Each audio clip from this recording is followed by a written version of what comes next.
এই শীতের আগমনে মেথি শাক তো এখন খুবই অ্যাভেলেবেল। এই মেথি শাক দিয়ে ট্রাই করতে পারো মেথি চিকেন। খুব সহজ রেসিপিটা, আর করে নিতেও বেশি উপকরণ লাগে না।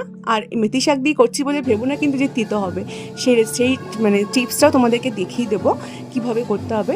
তো মেথি শাকগুলোকে এভাবে ছাড়িয়ে নিতে হবে। আর এই রেসিপিটা না ভাত, রুটি, পরোটা যে কোনো জিনিস দিয়ে কিন্তু জাস্ট খেতে ফাটাফাটি লাগে। প্রথমে সর্ষের তেল গরম করে এর মধ্যে পেঁয়াজ কুচি দিয়ে দিচ্ছি।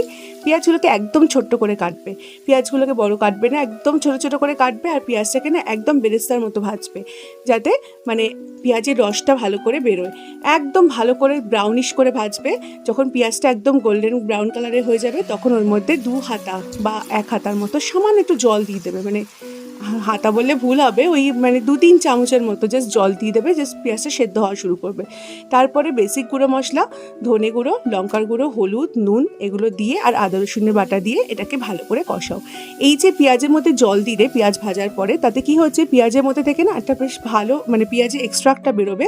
আর পেঁয়াজ কিন্তু সবসময় মিষ্টি জাতীয় হয়, তাই জন্য পেঁয়াজের রসটা যখন বেরোবে না রান্নাটার মধ্যে কিন্তু অটোমেটিক একটা মিষ্টি ভাব চলে আসবে।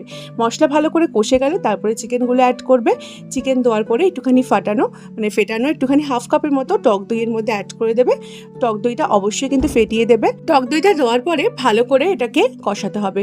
প্রথমে তো মশলাটাকে ভালো করে কষিয়েই নেবে, যাতে মশলা গা থেকে যখন তেল ছেড়ে দেবে তখন কিন্তু চিকেনটাকে অ্যাড করবে। আর চিকেনটাকে দেওয়ার পরে টক দইটা দিয়ে এটাকে আবার একটু ভালো করে আরও 2 থেকে 3 মিনিট হাই টু মিডিয়াম ফ্লেমে ভালো করে কষিয়ে নেবে। চিকেনটা এখন আস্তে আস্তে কষানো শুরু হবে না, তখন এটাকে জাস্ট লো ফ্লেমে একটু ঢাকনা দিয়ে ঢেকে 3-4 মিনিটের মতো রেখে দাও। তাতে কি হবে, এখান থেকে প্রচণ্ড পরিমাণে জল ছাড়বে আলাদা করে। আর কোনো রকমের চিকেনে পরবর্তী দিকে ঝোলের জন্য জল অ্যাড করতে হবে না। দেখেছো কতখানি জল ছেড়েছে, জাস্ট 3-4 মিনিট ঢাকা দিয়ে রেখেছি, তাতেই কিন্তু হয়ে যাবে। এবার যখন জলটা বেরিয়ে যাবে তারপরে এর মধ্যে মেথি শাকগুলোকে দিয়ে দাও। মেথি শাক সবসময় যখন মেথি শাক দিয়ে কোনো রান্না করবে, যদি রান্নার শুরুতে মেথি শাকটা দাও না তাহলে কিন্তু তিতকুটে ভাব হবে না। দিয়ে দিচ্ছি 1 চামচ থেকে 1.5 চামচের মতো চিনি, যেহেতু মেথি শাকটা তেতো ওর জন্য 1.5 চামচের মতো চিনি অ্যাড করলাম। দিচ্ছি একটু গরম মশলার গুঁড়ো আর ঘি।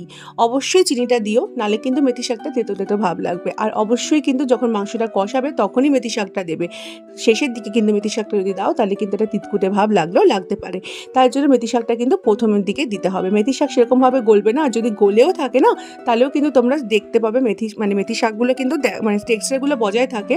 আর সেরকমভাবে মেথি শাক কিন্তু গলে না, তোমরা দেখলেই বুঝতে পারবে রান্নাটা। দেখো কষানোর সময় মেথি শাকগুলো দিয়ে দিয়েছি। এবার এটাকে ভালো করে কষাবো আরও 2 থেকে 3 মিনিটের মতো।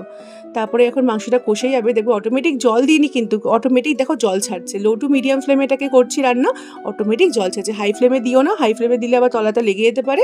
তো লো টু মিডিয়াম ফ্লেমে রান্নাটা করতে থাকো। 3-4 মিনিট এভাবে কষাতে কষাতে যখন দেখবে অনেকটা জল ছেড়ে দিয়েছে, তখন লাস্টে আইদার ফ্রেশ ক্রিম নালে একটু কাজু বাটা এরকম করে উপর দিয়ে ছড়িয়ে দাও। আর লাস্টে একটুখানি কাসুরি মেথি, মানে ড্রাই কাসুরি মেথি যেটা পাওয়া যায় না দোকানে কিনতে, সেটা একটুখানি ক্রাশ করে উপর দিয়ে এইভাবে ছড়িয়ে দাও। ফ্রেগনেন্সটা কিন্তু দুর্ধর্ষ লাগবে খেতে, দোকানের থেকে কোনো অংশে কম হবে না। এবার এটাকে আরও 3-4 মিনিট রেখে গরম গরম পরিবেশন করো। রেসিপিটি ভীষণ ইজি, ঘরোয়া উপকরণ দিয়ে করে নেওয়া যায়।